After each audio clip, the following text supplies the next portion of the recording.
and welcome to my garden walk around.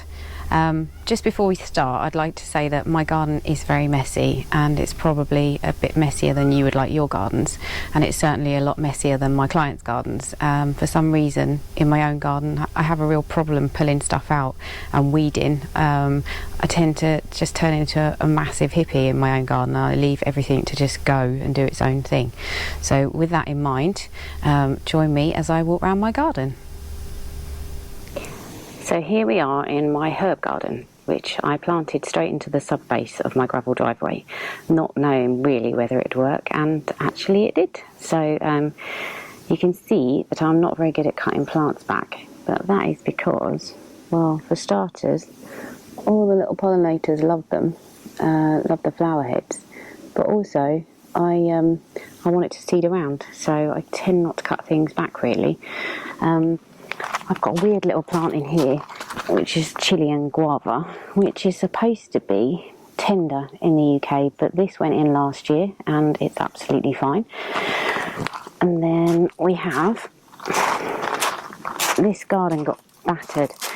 If it wasn't for the sun killing it, it was absolutely battered in the wind and rain that we had recently. And also this parsley is kind of taken out this Catalanchi, which I bought at the Jardin de Plume in France, and obviously that's not really the done thing now to bring plants back, but I did, and apologies for that. This is just a container of mint and samphire, which I'm pretty sure is not going to be that happy growing in there, but we'll give it a go. And then I've got lots of kind of things that are in here that might be borderline hardy anywhere else, but I get away with murder down here in the southeast, so I'm very happy about that. This is Verbena Bampton, and these are my chives that have gone over. Again, I'm letting them seed. I'm probably going to regret that, and also the Nigella, which I'm letting go to seed, but you can never have too much of that in my opinion. And then in the gravel you can see things like the Verbena, and there's the Feverish View, the golden one that's seeding around. Lots of different things are kind of cropping up in the gravel, so they're obviously really happy here, and I'm just going to let this spread. So there won't be any room for cars eventually, obviously, because I like plants too much. This is English mace, and then hiding underneath it is Erigeron lavender, I think it's called Lass or Lavender Girl, which again isn't meant to be hardy, but it seems quite happy in this garden. Obviously the drainage is excellent, and it's having a whale of a time. So I've got some mint, and there's my cucumber, which I've kind of chucked in a container full of compost that came out my compost bin. That's going really well. This just flaked out, this purple sage, no idea why. Came round yesterday and looked at it, and it looked horrendous. I've watered it, it's made no difference, so no idea what's going on there. And this is another one of my favourites. It's Lotus hirsutum, and again, not meant to be that hardy in this country, but it's in its second year and it's having a lovely time. It was covered in bees earlier in the year when the flowers were out, but now these little tiny seed pods are forming, and I have seen this seed around in gardens in Kent, so I'm kind of hoping it does the same thing here. That's my chicory, which has collapsed in the wind and rain, so I need to get on the case with that. This is a little self-seeded Nemesia, so again, I love these plants, so I'm really about that. Hopefully I'll get more of those. And Vietnamese coriander, no idea why I bought that, because I am one of those genetically inclined people who think that coriander tastes like washing up liquid. I think maybe I thought this would be different, but actually I tasted some the other day and it's not. It's just as disgusting as the normal sort. This is a Verbena. I think this is Lollipop because it's a little short one. And these are my pots, and you can see that a self-seeded Verbena Bampton has gone in there. Got a bit of a thing for pinks at the moment. This is Syningia tubiflora, and I got this from a plant fair, and apparently the flowers smell gorgeous. It's the second year I've had it. It didn't flower in the first year, so I'm kind of hoping that that's going to flower very soon and I'll be able to smell that. These are my pots. There's some bedding stuff in here that I use for a show garden, and then there's some pelargoniums that I took from cuttings, and some salvias that kind of lasted from last year. So again, just all about the free plants. And that's some more bedding. Oh, this is Convolvulus Mauritanica, or Mauritanicus, never remember. This again survived over winter here in a pot outside. Probably need to do something with it. I probably need to take some cuttings. I think it's probably layering around, so hopefully I can get that going, because I do like that a lot. Although it is a bit sprawly and straggly, it looks a bit better when it's growing through things rather than as a specimen on its own. And then we've got my shady corner, which here you can see ground elder growing, the variegated sort, and in with mind your own business. So this is my thugs container. The variegated ground elder is being kept in check by the slugs nicely, so it's not really getting a chance to go anywhere, and I'm not quite brave enough to let it go into the garden. I have no idea what some of the plants are in here.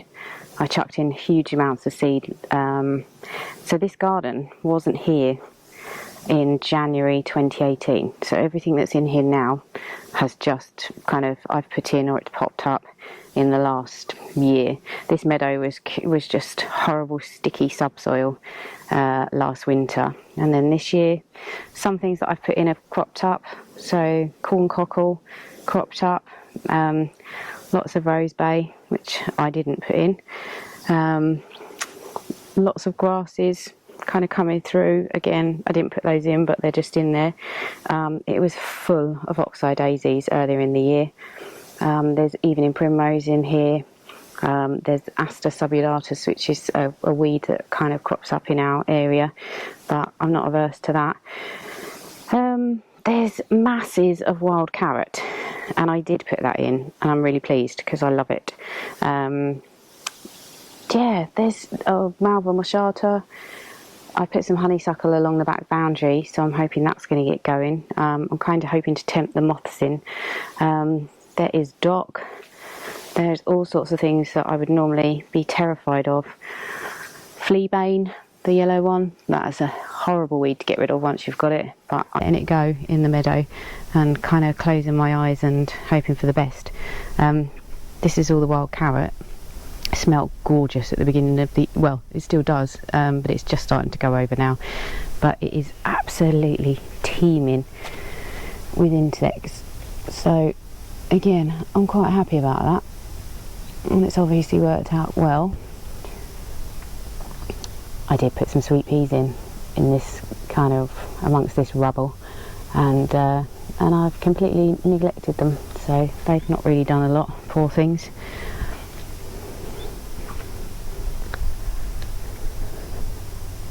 Some common knapweed, lots of dock, lots more wild carrot. So this has changed profile kind of throughout the year, and done lots of interesting stuff along the way. But I have to kind of keep the foxes off it, which is impossible. To keep my dogs off it, which again is fairly impossible when they're trying to chase the foxes. So it gets a battering, but I think it's getting going. This is my scented border. And the first plant I'm showing you isn't scented at all.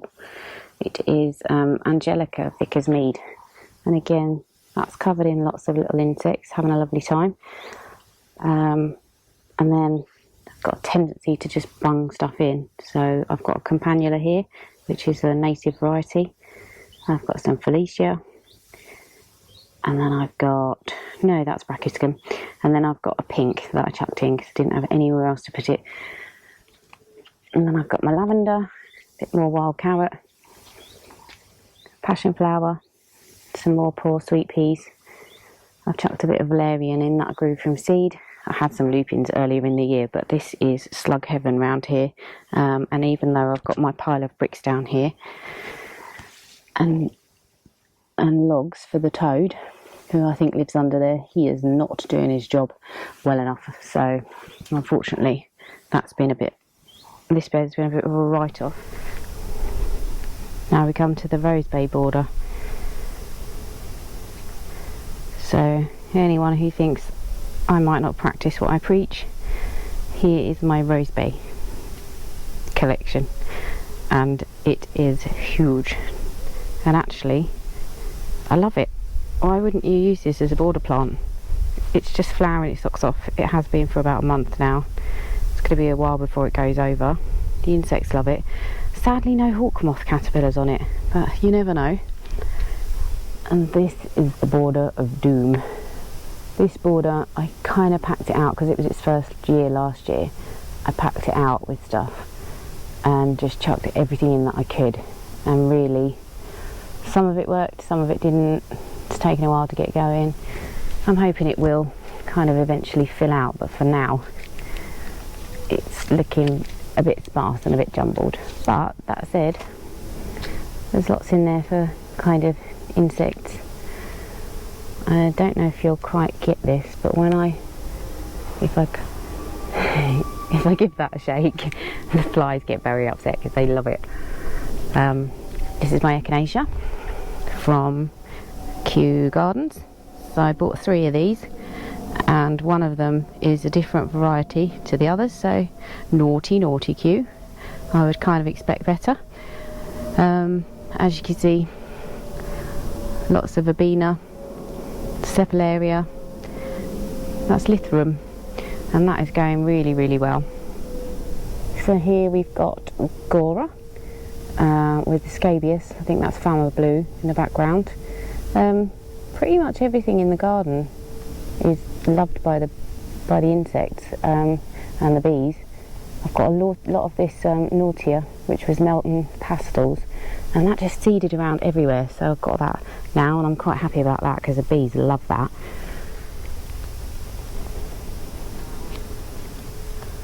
Lupins, absolutely bloody disaster. This is that awful dahlia that I put in, and what you'll see is when I weed, I chuck stuff on the ground and let it stay there. Unless it's something really nasty, I will just leave it to rot down, because I'm quite happy with a lot of the stuff just, you know, doing its thing really and returning back down to the soil. This is Agastaki Kudos Gold, and the bees like that. Got lots of Achillea. Ended up with kind of a lot of plants that the bees and flies and hoverflies like, completely inadvertently. There was no rhyme or reason to my flower beds. I just chucked in pretty much what I liked. And then obviously buttercups, kind of let things be really. And as I said, don't cut anything back particularly, so the lupins are not dead-headed. I kind of let them go to seed, because hopefully they might come back. Catranthus alba, and then my sanguisorba with lots and lots and lots of insects on it, flies mainly, which is a bit of a pain because they all come in my house. So here is what happens when you live in the middle of the countryside, or anywhere probably now. The foxes come in and they poo everywhere. And they also dig up all my plants, so I can, as fast as I put plants in, especially in certain areas like this one, they will come in and dig them up again. So, you know, what can you do? You have to live with these things. So this is Aconitum, and here's the bit that was here when it's the only original part of the garden, but the whole garden was dug up and started from scratch. We changed all the levels. The digger ruined the soil, so much of this is topsoil that I'm working with here. It's subsoil, sorry. And then to kind of try and condition it, I've just chucked loads of wood chip mulch on, down, and I could already see, you know, a year and a half later that it's coming together. So I thought it would be all a bit disastrous, but it's actually not too bad. As you can see, staking, not my strong suit, I don't really have the kind of time to do it or even the inclination, so stuff tends to flop and then it's left to its own devices really. Cephalaria is the best plant if you want bees and hoverflies and all the rest of it. They just love it. They absolutely go bonkers for it. This is another shot of my kind of scrappy meadow area. You can see the comfrey's gone over a bit. It's got powdery mildew at this time of the year, but that's pretty normal. Crocosmia, oh god, I hate crocosmia. It goes everywhere and I can't get rid of it. But for some reason the sparrow family have been hanging out in this area here, and I don't know if it's because they're going for this wheat. I think this is wheat, and it basically turned up in the bird seed mix that I had, and it seems to have seeded around, and I think they're coming down and eating the seed of it. That's all I can assume, unless they're going for some insects on something that I can't see. So interestingly, we've got a huge amount of wildflowers, thistles, that kind of thing, and the bees are just all over the crocosmia.